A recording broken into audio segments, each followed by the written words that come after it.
3년 전 구조조정 때문에 직장을 그만두고 지금은 헬스클럽을 운영하고 있는 40대 후반 남성입니다. 그날은 오후 2시쯤 출근을 했다. 이때쯤이면 남자 회원은 별로 없고 주로 주부 회원만 있는 편이다. 난 트레이닝복으로 갈아입고는 회원 지도를 시작했다. 근데 이상하게도 헬스에 나오는 여자들은 뚱뚱한 여자는 별로 없고 보기에도 날씬한 여자들이 대부분이다. 난 어제 새로 들어온 50대 중반의 여자 회원에게 가서 스트레칭 운동을 가르치기 시작했다. 사모님 안녕하세요. 예. 하며 날 보더니 웃으면서 대답하고는 준비 운동을 하기 시작했다. 사모님은 건강하셔서 운동 열심히 안 하셔도 되겠는데요? 대부분의 여자들은 이런 접대용 멘트를 띄우면은 좋아서 농담한다고 웃고 마는데 그녀도 그렇게 피식 웃고 있었다. 그렇게 약 20여 분 뒤 이제 혼자 하시라고 하곤 잠깐 사무실로 돌아와서 시원한 물 한 잔을 하고 있었다.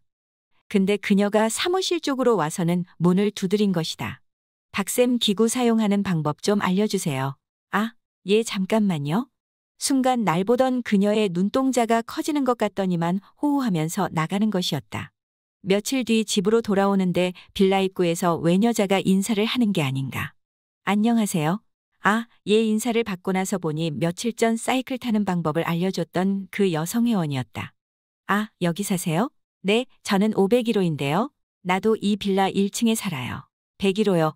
나는 1층이라 엘리베이터를 이용하지 않으니 그녀를 볼 기회가 없었고 나는 또 이사를 온 지가 2달 정도밖에 되지 않아서 같은 주민이라도 누군지 모르고 살아온 것이었다. 어디 나가세요?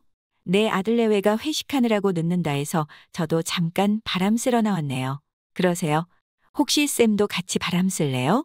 그녀가 웃으면서 얘기하자 그러죠 하면서 집 근처에 있는 공원으로 산책을 갔다. 여름이라서 공원에서는 많은 사람들이 나와서 바람을 쐬고 있었다. 난 매점에서 음료수를 사와서 그녀에게 건네주자 술은 좋아하지 않냐고 되묻는 것이었다.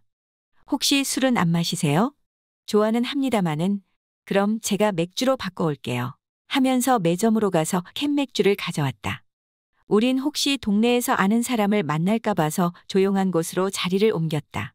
풀밭에 앉아서 술을 마시면서 이런저런 얘기를 하다가 신랑 얘기가 나오게 됐는데 10년 전 사별하고 현재는 순주를 돌보느라 잠깐 아들 집에서 지내고 있다는 등 자기 얘기만 하던 중 술이 떨어져서 내가 물었다. 저 아줌마 한 잔 더 하실래요? 좋아요, 내가 사올게요. 그녀는 일어나서 언덕을 내려가서 술을 사오는데 맥주를 6캔이나 사왔다. 그러면서 나에게 쌤, 자꾸 아줌마 하니까 이상하다 그냥 이름을 부르세요. 혜숙이라고. 그래요, 그럼 편하게 부를게요. 우린 계속해서 맥주를 마시면서 서로의 사는 얘기를 하다가 그녀가 나의 아내에 대해 묻는 것이었다. 부부금실은 어떠세요? 사실 저도 3년 전에 이혼하고 혼자예요. 호우 비슷한 처지네요. 난 약간의 부끄럼이 있어 거기서 멈추고 그녀의 얼굴을 보니 그녀가 내 눈을 쳐다보면서 쌤 혹시 연상 만나본 적 있나요? 글쎄요. 생각해보니 한 번도 없었던 것 같네요. 난 갑자기 그녀에게 이성적으로 호감이 가기 시작했다. 그리고 한 달이 지났다. 하루는 밤 10시가 넘어 TV를 멍하니 바라보며 소파에 기대어 있었다. 산다는 게 참 재미가 없다. 퇴근하면 늘 혼자 시간을 보내는 것도 이젠 지겹다. 그때 마침 누군가 찾아왔다. 띵동, 띵동. 이 시간이면 올 사람이 없는데 도대체 누구지? 누구세요? 저예요. 혜숙이에요. 혜숙 씨, 잠시만요. 인터폰으로 그녀를 확인해보니 한쪽 손에 맥주랑 안주거리를 잔뜩 사들고 있는 모습이다. 혜숙 씨 이 시간에 연락도 없이 어쩐 일이세요? 오늘 토요일인데 집에서 쉰다길래 같이 맥주라도 한잔 할까 싶어 사들고 왔죠. 시간 괜찮으시죠? 괜찮고 말고요. 역시 내 생각해주는 사람은 혜숙 씨 밖에 없다니깐. 뜻하지 않은 그녀의 깜짝 등장에 얼떨떨 표정으로 안으로 들어오라는 손짓을 보내자 그녀도 약간은 수줍다는 듯 고개를 숙인 채 안으로 들어섰다. 노가리와 맥주를 마시기 시작했다. 캬 시원하다. 오늘따라 맥주 맛이 달다 달어. 그녀가 뭔가 심적으로 큰 결심을 하고 찾아온 것임을 짐작할 수 있었다. 아들이 결혼 후에는 무슨 일만 생기면 마누라 편만 들고 점점 모자 사이가 멀어져가는 가운데 며느리와는 갈등이 심해졌다고 속상해했어요. 한참 동안 아들 내외 험담과 투정을 들어주게 되었죠. 그러다 갑자기 그녀가 하는 말이 근데 저번에 둘이 한번 만나보잔 소리. 진심이에요? 그러는 거다. 진심이라고 대답하면 사귈 건가요? 그날 가벼운 말장난이 결국엔 그녀와 연애를 시작하게 된 계기가 되었습니다. 안녕하세요. 40대 후반의 돌싱남입니다. 30대 중반 늦은 나이에 결혼해 이제 유치원 다니는 늦둥이 남자애가 하나 있습니다. 결혼 후 아내가 직장 생활에 너무 지쳤다며 집에서 살림만 하고 싶다고 해서 그렇게 하라고 했습니다. 세 식구 먹고 사는 데는 부족할 정도는 아니라서 크게 고민하지도 않았지요. 아내는 결혼한 지 1년 만에 일을 그만두고 이혼 직전까지 전업주부로만 지냈습니다. 아내는 저보다 5살이 연하였고 친구의 결혼식 피로연에서 신부 지인으로 소개받아 알게 되어 1년 정도 사귀다 결혼에 골인하게 되었죠. 웬만하면 제가 아내에게 맞춰주려 노력했습니다. 노총각한테 시집와준 아내가 정말 고마웠거든요. 회사에서 스트레스 받거나 힘든 일이 있어도 혼자 버티고 삭혀내며 퇴근 후에는 육아부터 집안일까지 거들었죠. 저는 힘들어도 괜찮았어요. 저는 평일에 보통 오전 9시부터 일을 시작해 저녁 6시에 퇴근하는데 일이 바쁠 때는 밤 10시가 넘어 퇴근하거나 일주일에 이틀씩 출장 가는 날도 잦았거든요. 그럴 때면 집안일에 신경을 못 쓰게 되었는데 그때마다 아내는 불만이 쌓였던 거죠. 하루는 아내가 온종일 집에만 있기 지루하다고 취미 생활을 한번 가져보고 싶다고 하길래 그러라고 했죠. 평소 사람들한테 손재주 좋다는 얘기도 많이 듣고 액세서리 같은 아기자기한 소품 같은 데도 관심이 많던 아내는 몇 날 며칠 인터넷을 뒤지더니 집에서 30분 떨어진 어느 비누 공방에 매일 다니기 시작했어요. 아내가 엄청 열정을 가지고 배우러 다니길래 저도 옆에서 응원을 했었죠. 하루는 공방에서 회식을 한다고 저녁 7시에 나간 사람이 새벽 3시가 넘어서 인사불성이 된 채 집에 들어왔는데 자꾸 처음 듣는 사람의 이름을 불러대는 겁니다. 술주정을 한 거였죠. 그때 뭔가 이상해서 아내의 휴대폰을 살펴봤더니 비누공방 사장이 노총각이었는데 그 남자와 바람을 피우고 있었더라고요. 그 일로 이혼을 하게 되었고 벌써 4년이 다 되어갑니다. 그러던 어느 날 퇴근길에 집에 가는데 주차장에 차 한 대가 실내등이 켜져 있더라고요. 그래서 차 앞에 전화번호 보고 저는 해동빌라 101호인데요. 검정색 소나타 차주 되시죠? 지금 차량에 실내등이 켜져 있어요. 라고 문자를 보내니까 한 5분 정도 있다 전화가 오더라고. 너무 고맙다고. 근데 목소리를 들어보니까 많이 익숙한 게 딱 떠오른 사람이 4층 혜숙 씨인 거죠. 혹시 혜숙 씨예요? 그랬더니 자기 맞다고. 그렇게 해서 전화번호도 알게 되었고 다음날 아줌마는 또 고맙다고 제과점에서 작은 케이크 하나 사서 동식이랑 먹으라고 가져다 주더라고요. 그러다 하루는 아들이 감기에 걸려 병간호 하느라 클럽에도 못 나가고 하루 종일 집에만 있었는데 혜숙 씨에게 무슨 일 있냐며 연락이 왔더라고요. 아들이 감기 기운 있는 것 같아 집에서 쉬고 있다니깐. 그럼 자기가 저녁을 만들어줄 테니 우리 집에서 함께 식사를 하자는 거예요. 우리 집 식탁에 마주 앉아 밥을 먹으니 기분이 참 묘해졌죠. 우리 이러고 있는데 뭔가 낯설지가 않네요. 하하. 둘 다 솔로인데 서로 멀리서 찾을 거 없이 한번 만나보는 건 어떨까요? 웃으며 말했다. 그렇게 8개월이 넘게 만나오다 집에서 자꾸 재혼을 하라는 겁니다. 그래서 한 달 전에 그녀에게 맞선을 봐서 재혼을 해야 할 것 같다며 이별 통보를 했는데 그녀가 계속 저한테 만나달라고 매달리는 겁니다. 근데 문제는 그녀가 잊을만 하면 전화가 와서 나오라고 하면 그때마다 또 단호하게 거절을 못한다는 겁니다. 저는 어떻게 해야 할까요? 두 사람은 현재 당황스러운 상황에 처해 있습니다. 이전에 가볍게 만나온 것과는 달리 그녀의 요구가 점점 더 부담스러워지고 있습니다. 먼저 그녀와의 관계에 대한 당신의 의사를 분명하게 표현하는 것이 중요합니다. 당신이 그녀와의 관계를 더 이상 유지하고 싶지 않다면 이를 솔직하게 전달해야 합니다. 괜히 줄듯 말듯 애매모호한 스탠스를 먼저 취한 건 아니신가요? 4층 여자가 오해할 만한 말이나 행동이 있었는지부터 생각해 보세요. 정상적으로 헤어졌는데도 계속해서 만나자고 요구하면 단호하게 거절하며 당신에게 연락하는 것을 멈추도록 요청해야 합니다. 그렇지 않고 질질 끌다 보면 상대방도 오해를 할 수가 있고 일이 아주 복잡해지죠. 그러나 만약 당신이 그녀와 잠시라도 함께 시간을 보내고 싶다면 그녀와의 관계를 다시 정의하는 것이 필요합니다. 그녀와 함께하는 시간을 더 이상 로맨틱한 관계가 아닌 친구나 지인으로서의 관계로 바꿀 수 있습니다. 아니면 가볍게 만나는 사이라던가요. 그리고 그녀가 다시 재혼을 권유할 때 당신이 이전에 표현했던 의사를 다시 한번 말해주고 그녀와의 관계에 대한 의사를 분명하게 전달해야 합니다. 석 달 전 나는 부서 이동을 했다. 입사 3년 차일 때 갑자기 등 떠밀리듯 옆 부서로 발령받았다. 팀 분위기도 무척 좋아서 팀장님 역시 널 보내기 싫은데 지켜주지 못해 미안하다 라며 눈물까지 글썽이셨다. 난 우울하기만 했다. 팀원들과 추억도 많았고 애정도 많았기 때문이다. 그리고 갑작스럽게 업무 환경이 바뀌다 보니 적응하는데 여러모로 마음고생이 심할 때였다. 그러다 우연찮게 그 부서의 팀장님이 대학 동문인 걸 알게 되었고 이후부터 팀에 적응하는데 큰 도움을 받았다. 어느 날 팀장님이 급한 일로 부산으로 출장을 가면서 나에게 부탁한다. 어느 조그마한 쇼핑백을 맡기면서 자기 부인이 오면은 좀 주라고. 그런데 퇴근 시간이 다 되어가는데 오지를 않아서 비상연락망을 보고 팀장님 집에 전화를 했더니 40대 초반쯤으로 보이는 여자가 전화를 받기에 저 박 팀장님 밑에서 일하는 김한수라고 하는데요. 팀장님께서 부산 내려가시기 전에 사모님 오시면 전해주라는 물건이 있는데 사모님이 안 오셔서 연락드렸어요. 조금 있으면 퇴근해야 하는데 어떻게 할까요? 하니 죄송하다 말하면서 다음날에 써야 하는 물건인데 깜박하고 잊어버려서 지금 회사 쪽으로 갈 테니 조금만 더 기다려 줄 수 있냐고 하기에 그러겠다고 대답을 하고 전화를 끊고 생각하니 내가 퇴근길에 전해주고 가면 되겠다 싶어 다시 전화해서 급하게 쓰실 것이면 제가 퇴근길에 갖다 드리면 어떨까요? 했더니 이건 미안해서 어쩌나 그렇게 해주시면 고맙다는 말을 하기에 사는 곳을 물어보고 그 아파트를 찾아가 경비실에 맡기면 되냐고 연락을 하니 1201호로 잠깐 올라오란다. 엘리베이터가 12층에 멈춰서자 어떤 영화배우 하나가 서 있는 게 아닌가. 반갑게 맞이하는 그녀는 바로 팀장님의 사모님. 전해줄 물건만 주고 바로 오려고 하는데 여기까지 오셨는데 차라도 한잔하고 가란다. 사양하고 그냥 오려는데 그냥 가시면 자기가 너무 미안하다나.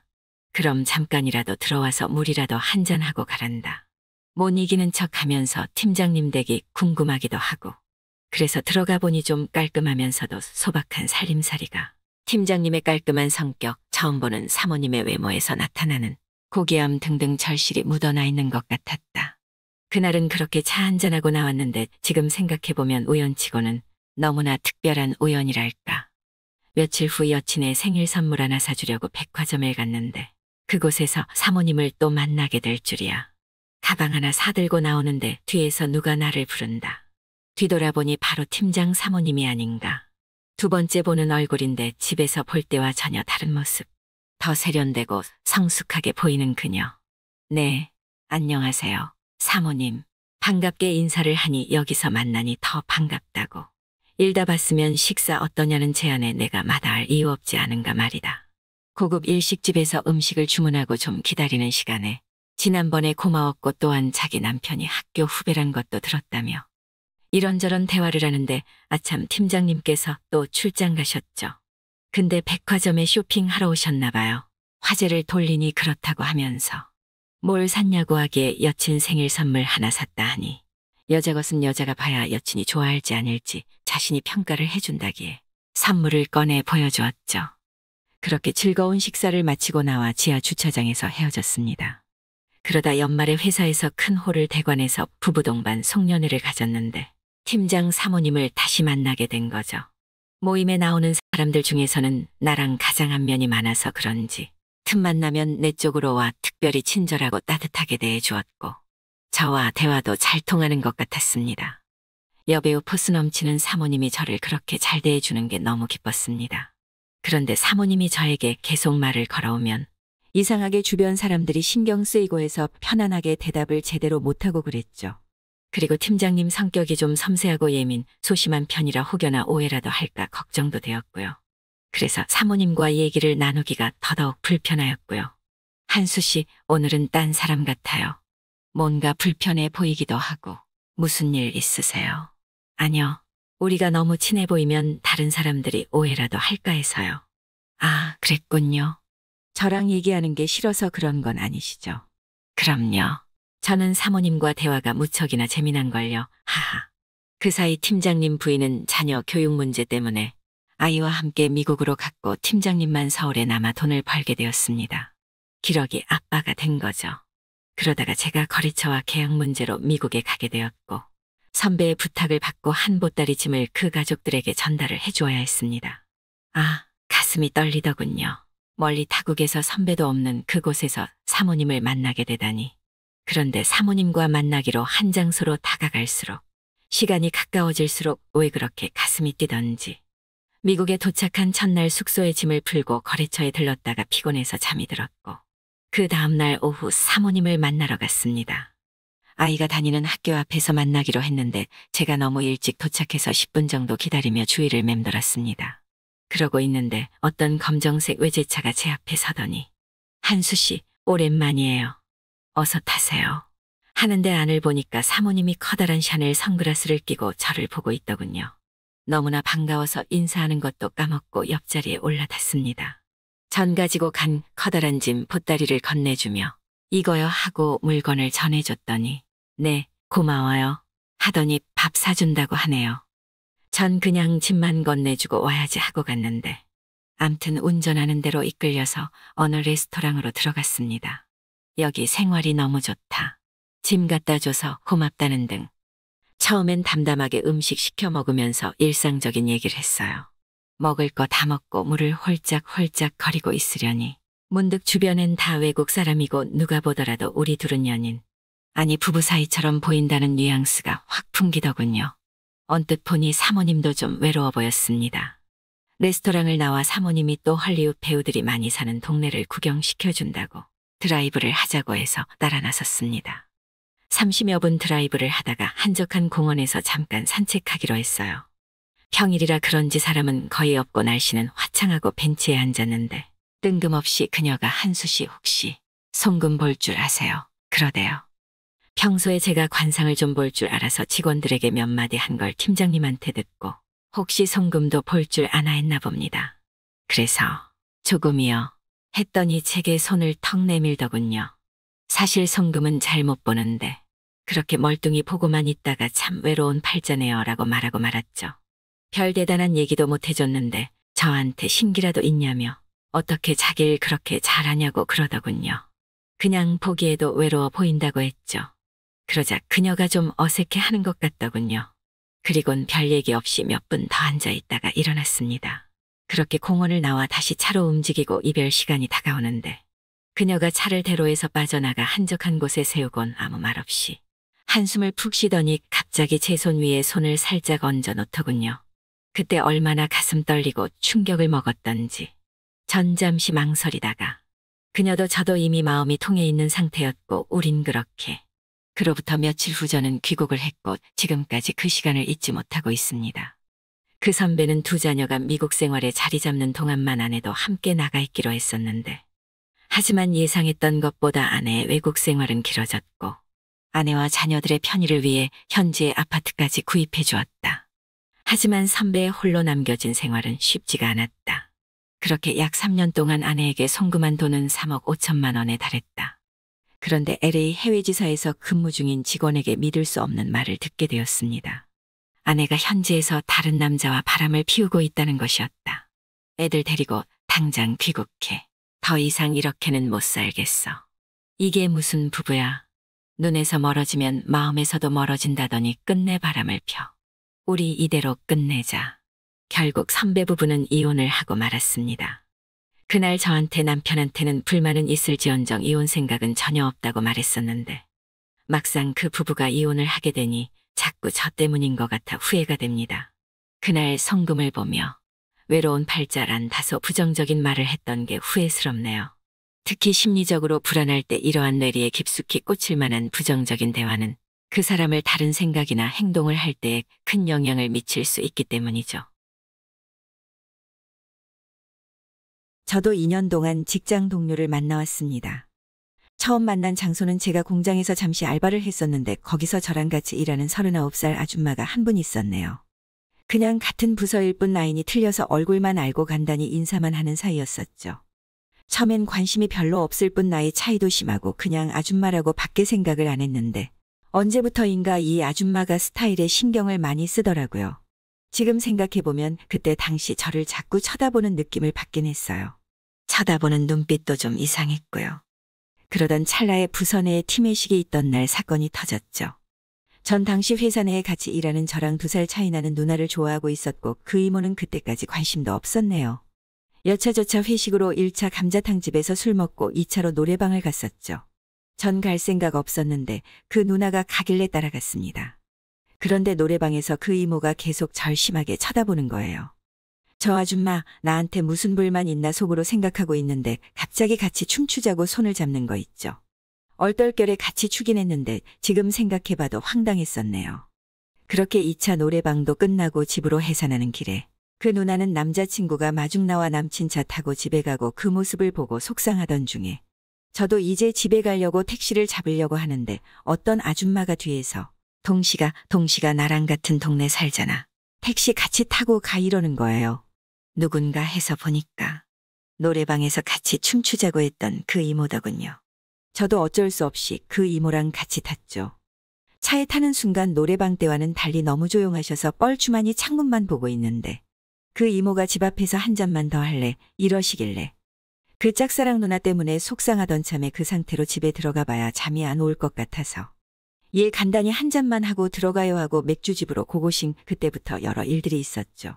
이모가 갑자기 사는데 재미가 없어. 집에 들어가 봐야 신랑도 없는데 그러면서 6개월째 주말부부로 신랑이랑 떨어져 지낸다고 하더군요. 그래도 애들이 있는 유부녀라 절대 안 된다라는 생각이 들었지만 술이 들어가니까 그게 지켜집니까? 더군다나 그 이모는 아주 작정을 했더군요. 그 후로 저는 공장 그만두고 그 이모는 아직까지 그 회사 재직 중. 그렇게 만나 올해로 알고 지낸 지 3년이 됐네요. 참고로 저희는 나이가 12살이 차이 납니다. 근데 몇 달 전 그 이모 신랑이 바람나서 이모한테 그만 살자고 이혼하자 했다더군요. 남녀가 오래 떨어져 지내다 보면 다들 바람을 피우나 봅니다. 부사관으로 군복무하다 전역하니 27살이었습니다. 그래서 전역하자마자 친구들과 축하 파티를 하고 곧장 나이트클럽을 갔습니다. 도심지에서 약간 벗어난 곳이라 클럽 문화가 크게 발달하지 않아서 나이트클럽이 훨씬 성행하는 곳이었죠. 나이트 가자마자 룸을 잡았고 웨이터가 저희한테 30대 여성분들도 괜찮냐고 물어보길래 왔구만 괜찮으면 상관없다고 팁을 주고 잘 부탁한다고 했지요. 10분이 지났나? 3명이 들어오는데 근데 나이대가 가늠할 수가 없었습니다. 왔구는 꽤 괜찮은데 내 또래는 당연히 아닌 것 같고 30대 후반 30대 중반 대체 몇 살이지? 도저히 나이가 가늠이 안 되더라고요. 그래서 서로 사이사이 앉아서 장난치며 이런저런 얘기를 하면 나이 이야기가 나왔는데 저희는 살짝 쫄아서 나이를 올렸습니다. 30살로요. 무려 3살이나 올렸죠. 그쪽들은 나이가 어떻게 되세요? 저희 몇 살 같아 보여요? 28살? 그랬더니 막 웃으면서 한참 더 많다고 하더라고요. 그녀들은 무려 39살이라고 하더군요. 조명빨 때문인 건지 화장을 잘해서 그런가 옷을 어리게 입어서 그런가 전혀 아줌마들로는 안 보이더라고요. 분위기가 무르익고 술도 한 잔 들어가면서 서로 짝을 짓고 2차를 나가게 되었는데 보통 남자들이 여자 테이블 술값을 계산하는데 그녀들이 저희 술값을 계산하더군요. 안녕하세요. 28살 미혼남입니다. 그녀는 옆 동네에서 미용실을 운영하는 12살 연상녀였습니다. 영화나 TV 같은 데 보면 결혼 후에 애까지 딸린 여자가 바람 피우는 걸 보면 혼자말로 욕하고 난리치던 남자였습니다. 왜냐면 저희 부모님도 비슷한 경우로 제가 어릴 때 이혼하셨거든요. 그런데 작년 겨울에 친구를 따라 어른들이 많이 오는 나이트에 소위 미신 아줌마들이 많이 온다는 클럽에 놀러를 갔다가 3대3으로 부킹을 했죠. 마침 제대한 지도 얼마 되지 않았고 만나던 여자도 없던지라 12살의 연상이었지만 그녀들과의 술자리가 싫지 않았어요. 그렇게 파트너를 정해 3대3으로 다 같이 2번을 만났습니다. 그리고 그중 한 명에게 제가 먼저 적극적으로 대시를 했죠. 어디 동네에 사느냐? 결혼은 했느냐? 돌싱이라고 하더군요.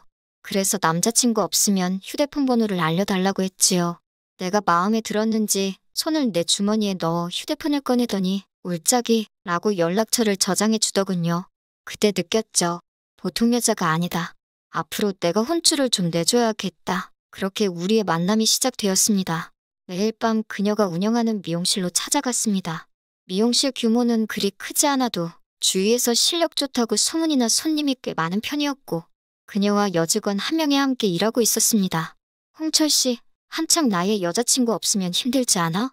우리 홍철 씨는 왜 애인이 없을까? 어디 하자 있는 건 아니지? 갑자기 내가 귀엽다면서 집게 손가락으로 볼을 살짝 꼬집는 거예요.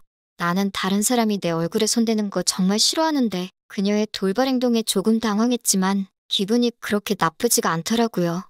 그때 제 속마음을 알았죠. 내가 그녀를 많이 좋아하는구나. 왜요? 인숙 씨가 내 애인 해주면 안 될까요? 그녀는 기다렸다는 듯이 좋다고 한다. 그럼 우리 오늘부터 일을 하는 거다.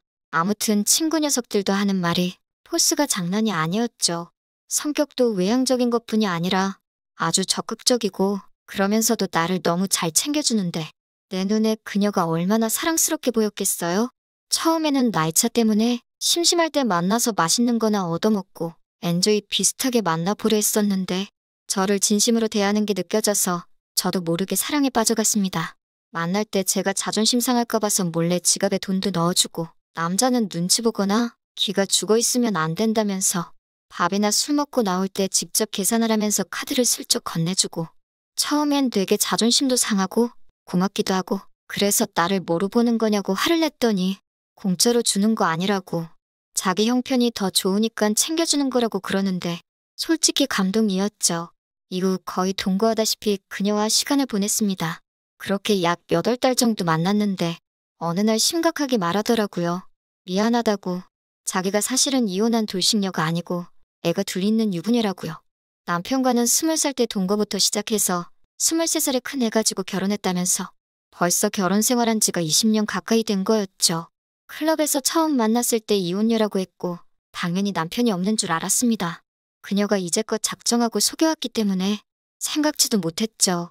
그럼 그동안 어떻게 가정이 있는 유부녀가 나랑 사귀면서 외박도 하고 여행도 다닐 수 있었냐고 하니깐 남편이 1년 동안 지방에서 근무하느라 주말 부부로 지냈었는데 조금 있으면 집으로 돌아온다고 하네요.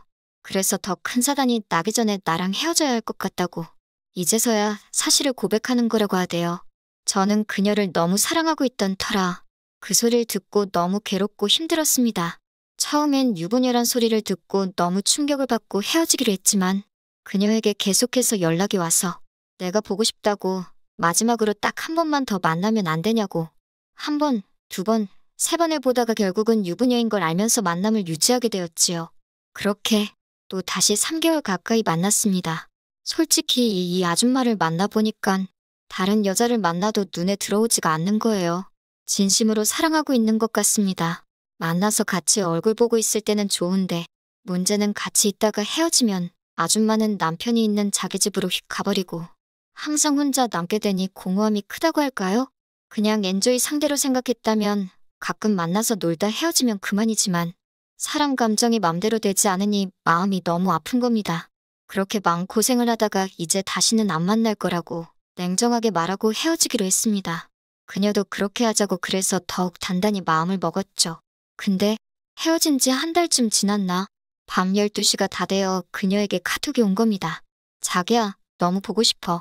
우리 신랑 어제 지방으로 출장 갔는데 잠깐 볼 수 있을까? 나 자기 집으로 가도 돼? 이렇게 메시지가 왔길래 저도 모르게 그만, 나도 보고 싶어. 얼른 와. 이렇게 답장을 보내고 말았습니다. 그녀와의 관계 앞으로 어떻게 해야 되는지. 만나도 괴롭고 안 만나도 힘든데 정말 미치겠습니다. 최근 4개월 동안 무려 6번 헤어지고 만나고를 반복했는데 이젠 너무 지치네요. 유부녀인 걸 몰랐을 땐 친구들 부러움을 살 만큼 알콩달콩 잘 지내면서 사소한 말다툼 한 번 없었을 정도였는데 말이죠. 문제는 서로 마음을 다 잡고 헤어지기로 했는데 그녀가 이틀에 한 번꼴로 밤만 되면 전화와서 이게 정말로 헤어진 건지 뭔지 혼란스럽게 만드는 겁니다. 이제 이러는 것도 지긋지긋해질만 했는데 왜 또 이러다 다시 만나게 될 것 같고 그 사람이 그리운 걸까요? 앞으로 어쩌면 좋을까요? 안녕하세요. 저는 40대 중반의 시내버스 기사입니다. 지선버스 운행하기 때문에 일정한 시간에 일정한 코스를 순환하고 있습니다. 작년쯤부터 어떤 여자분이 계속 제가 운행하는 버스를 자주 타시더라고요. 동네 순환이다 보니 다른 분들도 안면이 있는 분들 많이 있어서 항상 인사도 하고 이런저런 얘기도 가끔 하고 그랬죠. 근데 어느 날부턴가 이분이 버스 타는 날이 많이 지더니 올 초에 편지로 좋아한다고 고백을 받았네요. 분명 딸도 있는 유부녀인데 유치원 다니는 딸이랑 같이 버스 탄 적도 있어서 알고 있습니다. 애도 있는 사람이 저한테 고백하길래 당황스럽기도 하고 자꾸 그 뒤로 말 걸고 그래서 그냥 오빠 동생 사이 하자고만 했습니다. 그녀는 30대 후반이었습니다. 기사 입장에선 모두에게 친절하고 인사한 건데 이 여자분께선 그거에 감동받아 좋아하게 되었다고 연락 달라고 전화번호까지 쪽지로 남기시고 선물도 가끔 주시고 하네요. 좀 부담스럽기도 하고 막 거절하자니 클레임 걸 것 같고 그래서 일단은 다른 말은 안 하는 중입니다. 버스 위치 정보가 나오기 때문에 다른 버스를 운행해봤지만 어디서 기다리다가 제가 운행하는 버스 확인하고 타시더라고요. 알고 보니 남편과 주말 부부로 지내고 있다고 하더군요. 운행하는 시간마다 나와서 운전석 바로 뒤쪽에 타시고 운행 내내 쳐다보는데 거울로 확인할 때마다 흠칫합니다. 그렇다고 해서 외모가 아예 꽝은 아니라는 겁니다. 유부녀긴 한데 다른 아줌마들 같진 않고 잘 꾸미고 다녀서 아이랑 같이 안 다니면 유부녀인지 모를 정도였으니깐요. 솔직히 저도 좋게 거절할 방법이 생각나지 않네요.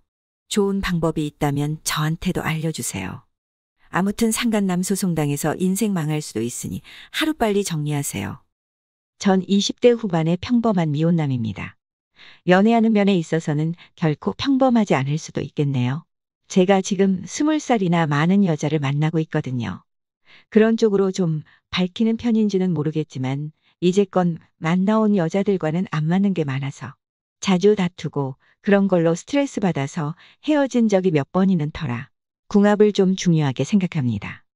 근데 1년 전 바닷가에서 헌팅으로 만난 20살 많은 아줌마와 가볍게 만나기 시작했는데 처음에는 나이 차가 너무 많이 나서 서로 민망해하고 지금 이래도 되는 건가 싶은 생각에 나도 이제 하다 막장까지 왔구나 싶었죠. 그땐 제가 왜 그랬는지 몰라도 솔직히 처음 본 순간 아줌마에게 호감이 가더라고요. 옛말에 인연은 따로 있다더니 성격이 애교 많고 끼부리는 게 제가 딱 좋아하는 스타일이고 그랬어. 쉽게 넘어간 것 같아요. 서울로 돌아온 후에도 종종 연락 주고받고 그녀가 이혼하고 혼자 살고 있던 터라 그녀의 집에 가서 만나고 그렇게 사귀는 것도 아니고 엔조이 비슷하게 돼버렸네요. 서로 외로운 처지에 위로하며 지내자고 만난 게 1년이 넘어갑니다. 같이 있으면 즐겁고 궁합도 굉장히 잘 맞고 그러니 더 자주 보게 되고 웬만한 연인 사이보다 더 가깝게 지내다 보니 저도 모르게 욕심이 생기네요. 제가 그녀를 진심으로 좋아하게 된 것 같은데 어쩌면 좋을까요? 친한 친구 셋이서 항상 여름 휴가철이 되면 꼭 바다로 놀러를 갔죠. 바닷가 휴가 땐 꼭 헌팅으로 좋은 일이 있었거든요. 그래서 늘 휴가 때에는 어느 해수욕장으로 갈까 기대를 많이 합니다. 친구 셋이서 각자 휴가를 맞추다 보니 겹치는 날이 토요일, 일요일 이틀밖에 되지 않아. 금요일 오후 늦게 출발해 2박 3일로 해운대로 떠났죠. 저희는 피서는 핑계고 헌팅이 목적이었습니다. 친목도 모아 여름바다 그리고 새롭게 만나게 되는 수많은 인연들. 하지만 1박 2일 같은 2박 3일이라 제대로 놀 수 있는 날이 많이 틀 정도 밖에 되지 않았기에 숙소에 도착하자마자 깔끔하게 차려입고 바다로 냉큼 달려갔죠. 7월 말에 한창 피서철이라 그런지 드넓게 펼쳐진 백사장과 주변 길거리엔 사람들로 넘쳐나더군요. 와, 뭔 놈의 사람들이 이렇게 많아 서로 감탄을 하면서 좋은 일이 빨리 생기길 기대했죠. 헌팅에 성공한 커플들은 모래사장 한켠에 돗자리를 깔고 즐거운 시간을 보내고 있더군요. 하지만 그날따라 헌팅이 잘 되지 않더라고요.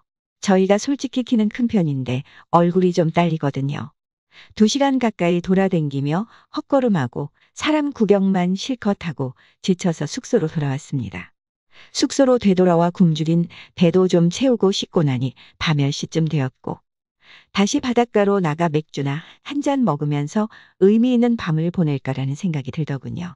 그래도 혹시나 하는 마음에 왁스로 머리 손질도 다시 하고 얼굴엔 비비크림도 좀 발라주고 편의점에 들러 맥주와 안주거리를 잔뜩 사들고 다시 힘을 내서 해변가로 갔습니다.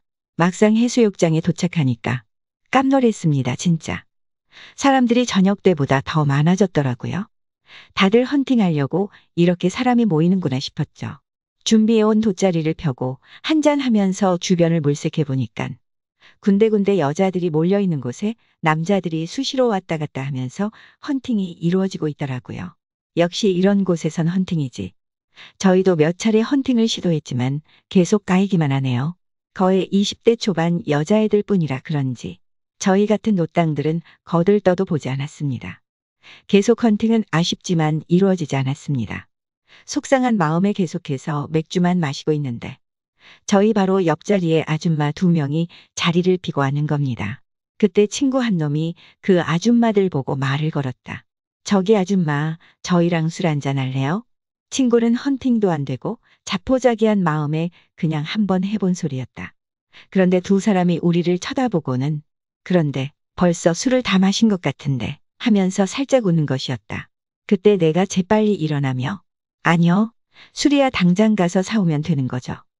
편의점 가서 술 사올 테니 진하게 한잔 하실래요? 재미있는 총각 들이네 하면서 그녀들이 웃는다. 그때 그 아줌마들의 입에서도 약간의 술 냄새가 풍겼다. 그때서야 나는 두 사람을 자세히 보았다. 한 여자는 청바지에 흰색 티를 입었고 한 여자는 무릎이까지 오는 주름진 원피스를 입고 있었다. 나이는 40대 중후반 정도로 되어 보이고 아줌마 치곤 키도 크고 미모도 괜찮은 편이었다. 그중 청바지를 입은 아줌마가 좀 더 인물이 좋았다. 그래서 나는 얼른 그 아줌마의 팔을 잡아당기며 저랑 같이 편의점에 가요. 그러니까 내가 마음에 들었는지 따라오는 것이었다. 누님 소주 마실까요? 아니면 맥주 마실까요? 그녀가 나를 쳐다보며 맥주로 하자 하며 웃는다. 근데 총각이 자꾸 누님이라고 하니까 기분이 이상한데 우리 아들이 지금 대학생이거든. 근데 총각은 올해 몇 살이야? 올해 27살이요. 그럼 내가 총각 엄마 나이 정도 된 거 아니야? 엄마 나이가 올해 얼마나 되셨어? 올해 50살 되었어요. 누님은 몇 살인데? 호호, 총각 엄마하고 나하고 3살 차이네. 나는 올해 47살이야. 나와 아줌마는 정확히 20살이 차이 났다. 나이차 때문에 순간 당황스러웠지만 꽝 대신 닭이라고 했나. 목마른 놈이 우물 판다고. 똥 오줌 가릴 처지가 아니었다. 그래요. 제 눈에는 30대로 밖에 안 보여요. 하하하. 누님이 싫으시면 어떻게 불러드릴까요? 이왕 이렇게 된 거. 누님보단 그냥 편하게 누나라고 불러줘. 알았어요, 누나. 그런데 누나는 이 동네 살아요? 아니, 서울 사는데 부산 사는 친구한테 놀러 왔어. 우리 동생은 어디에 살아? 저도 서울 사는데 휴가라 친구들이랑 피서 왔어요. 누나 근데 이렇게 다니면 아저씨가 뭐라 하지 않아요? 나 괜히 유부녀랑 놀다 오해받는 거 아닌지 몰라? 총각이 별소리 다 한다. 신경 안 써도 돼. 나 혼자 살아. 남편이랑 5년 전에 이혼했어. 그럼 애인은 있으세요? 지금은 만나는 남자도 없는데. 오예, 그럼 저랑 한번 잘해봐요. 제가 앞으로 확실하게 위로해 줄게요. 정말 진짜 확실하게 해줄 거야. 호호, 그럼 나야 완전 좋지. 참, 누나 이름은 뭐예요? 난정태, 김정태라고 해요. 내 이름은 윤경, 이은경. 누나는 얼굴만큼 이름도 참 예쁘네. 편의점에 들러 맥주와 이거리를 사들고 해변가로 갈 때는 다정하게 팔짱을 낀 채 걸어갔다. 5명이 둘러앉아 정신없이 이야기를 나누며 한잔 하다 보니 어느 정도 취하기 시작했다. 그러는 동안 누나와 난 이미 이상한 감정이 피어올랐다. 우리는 서로를 한참 쳐다보다가 자연스럽게 다급했는지 누나가 먼저 일어나자고 한다. 주변을 대충 정리하고 해변가를 빠져나와 시내 쪽으로 발길을 돌렸다. 시계를 보니 새벽 3시가 다 되었다. 정태야, 너 오늘 내 숙소에 가지 않을래? 나야 뭐 누나만 괜찮다면 상관없지. 근데 누나 친구는 어쩌고? 친구는 자기 집에 가야지. 신랑이 기다리고 있는데. 나도 친구들을 버려두고 아줌마 숙소로 따라갔다. 누나가 먼저 들어가더니 나를 부른다. 아무 생각 없이 방 안으로 들어가니 세상에 그녀가 얼마나 급했는지. 내 앞에 짠하고 서 있는 아줌마를 바라보니 20살 차이 나는데도 난 정신이 하나도 없었다. 나는 천천히 그녀를 위아래로 바라보았다. 누나, 우리 앞으로 오래오래 알고 지내자. 알았지? 그래. 우리 집도 알려줄 테니 언제든지 놀러와. 아니다. 그냥 우리 집에서 같이 살래? 하하, 그건 좀 그렇고 내가 자주 놀러 갈게. 누나. 그날 이후로 혼자 사는 아줌마와 나는 동거 아닌 동거를 시작하게 되었다. 거의 매일 그녀의 집으로 찾아갔다. 나는 그녀에게서 많은 것들을 배웠고 무척이나 행복했다. 우리의 만남은 1년이 넘게 계속되고 있다. 반갑습니다. 저는 올해 28살이고 부천에서 혼자 살고 있었는데 인천 사는 친구에게 5살 많은 33살 돌싱녀를 소개받기로 했어요. 그때 저도 여친과 헤어진 지 3개월째라 많이 궁할 때였거든요. 그래서 기대감에 잔뜩 부풀어 있었네요. 만나기 전에 카톡으로 사진을 먼저 봤거든요. 남자들이 마다하지 않는 긴 생머리에 새끼가 아주 철철 흘러넘치는 듯했어요. 딱 제 스타일이었죠. 소개팅 약속을 잡고 남자들 여자들 해서 호프집에서 만났는데 웬걸 사진보다 더 괜찮더군요. 그렇게 나이가 많아 보이지도 않았고요. 그렇게 몇 시간을 놀고 노래방을 갔다가 이제 다들 집에 가는 분위기길래 그중 2명은 커플이었거든요. 커플은 먼저 들어가고 나랑 그 돌싱녀는 어쩔까 하다가 내가 우리 집 가서 한 잔 더 하자 했는데 한치의 망설임도 없이 오케이 하더라고요. 그때 개꿀하며 속으로 신받다를 외쳤죠. 집으로 와서 안주 하나 배달시키고 소주 3병 정도 사와서 한 잔 2잔 마시는데 살짝 알딸딸해지기 시작하자 얌전하던 돌싱녀가 180도 다른 사람이 되어 당하고 말았죠. 자존심이 살짝 상하긴 했지만 워낙에 끼가 다분해서인지 왜 이렇게 좋은지 보통이 아니더군요. 속궁합이 너무 잘 맞았어요. 흔히 말하는 명기였던 거죠. 그렇게 3달 넘게 만나니 약간의 콩깍지가 씌우기 시작했습니다. 그렇게 한 9달 만났는데 여친이 결혼 이야기를 슬슬 꺼내는 겁니다.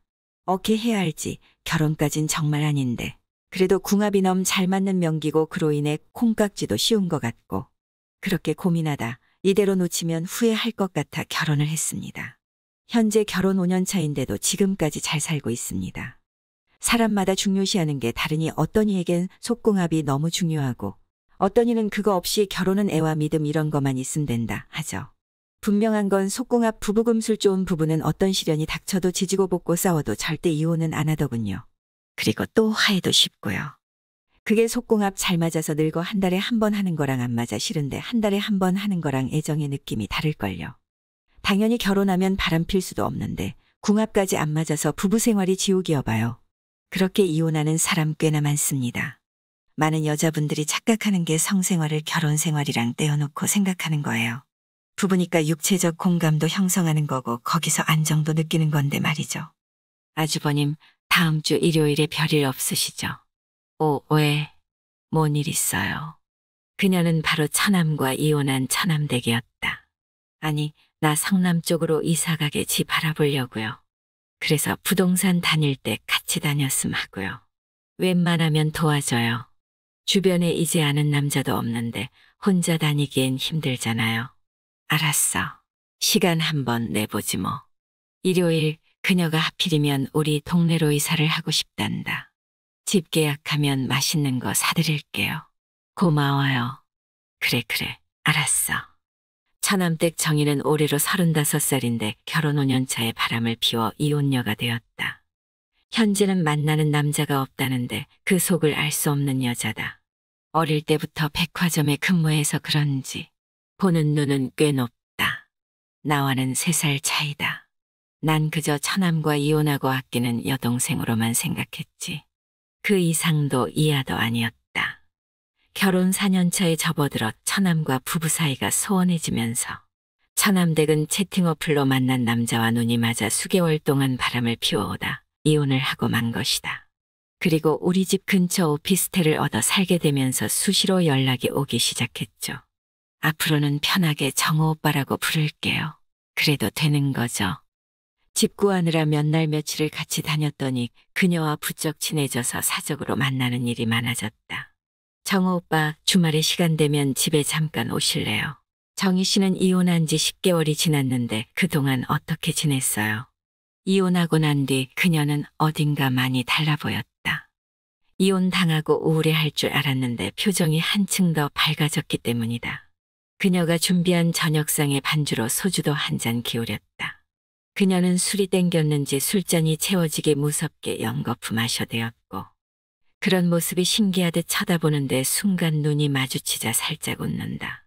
민망해진 순간을 넘기려 나는 그녀에게 앞으로 호칭을 어떻게 하면 좋을까요? 라고 물었다. 이제 서로 아무 사이도 아니니 그냥 정이라고 편하게 이름을 불러달라더군요. 정이야라고 부르세요. 그래야 저도 오빠라고 편하게 부를 수 있죠. 그래도 괜찮을까? 아무튼 한 동네 살게 되었으니 앞으로 오동 사이로 잘 지내보자고. 그리고 정희의 제2의 인생을 축하하며 짠 얼마나 마셨을까. 빈 소주병을 확인해보니 5병이나 비운 상태였다.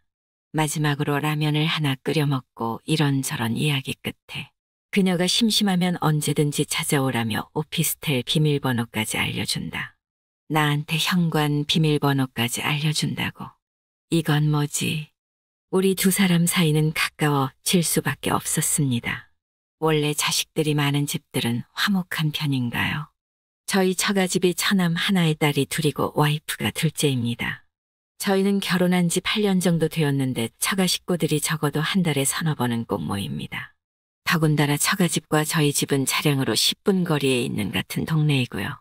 그리고 분기별로 처가 식구들과 가족여행도 다녔습니다. 그날은 부산에 살고 있는 처남댁의 안내로 거제도에 1박 2일 계획으로 여행을 가게 되었습니다. 처남댁이 예약한 펜션에 도착했습니다. 크지 않은 펜션이었지만 앞마당에서 한눈에 보이는 바다 풍경은 너무 아름다웠어요. 어머, 여기 정말 기가 막힌다. 풍경이 너무 아름다워요. 아주버님도 마음에 드세요. 여기 살고 싶을 정도로 완전 좋은데요. 너무 만족스러워요. 하하. 그날 밤 술자는 쉴 새 없이 오고 갔고 장인장모 할 것 없이 대부분이 만취한 상태가 되고 말았다. 처남, 요즘 두 사람 사이는 좀 어때? 괜찮아? 그들은 당시 결혼 4년 차였다. 저희요. 그냥 그저 그래요. 처남 입에선 뜻밖의 대답이 흘러나오자 순식간에 분위기가 다운되고 말았다. 그러자 조용히 듣고만 있던 처남댁이 불쑥 튀어나와 한마디 거둔다. 저 사람이랑 안 맞아도 너무 안 맞아요. 그러는 거다. 분위기는 더욱 험악해졌고 나는 얼른 눈치껏 처남을 데리고 나왔다. 매형, 결혼 생활이 이렇게 힘든지 몰랐어요. 뭐야, 언제부터 이렇게 심각해진 거야? 알고 보니 처남댁이 너무 많은 걸 바란다는 거다. 그로부터 10개월 뒤 처남댁 부부는 이혼을 하고 만 것이다. 안녕하세요. 저는 38살의 남자입니다. 결혼 6년 차이고요. 저희 아내는 저랑 동갑인데 연애를 3년 하고 결혼 생활로 6년을 넘게 살다 보니 이젠 부부 사이에 권태기가 찾아왔죠.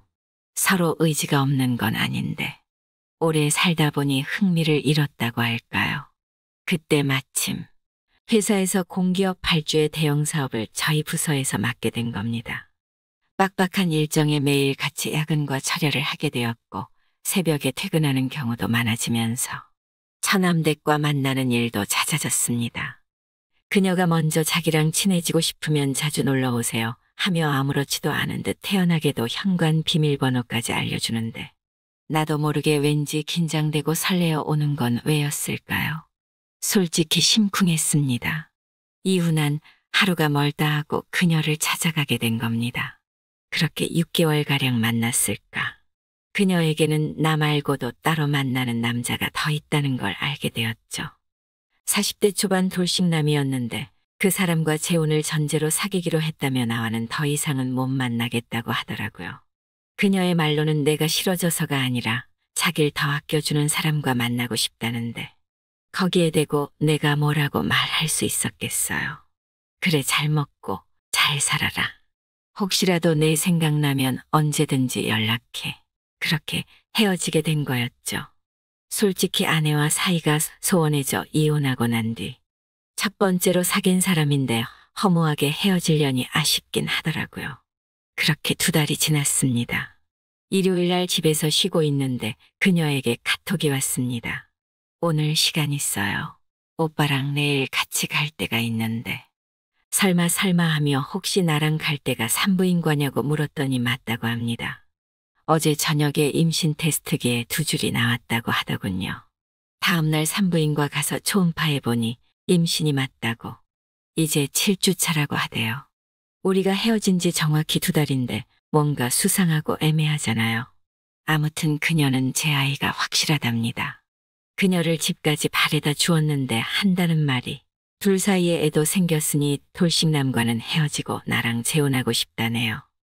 나랑 만나기 싫다고 양다리 걸치며 헤어지자고 할 때는 언제고 이제 와서 아이 핑계로 다시 만나자는 게 말이 되는 소립니까? 아무리 둘 다 이혼을 했다지만 이거 괜찮을까요? 저는 어떻게 해야 할까요?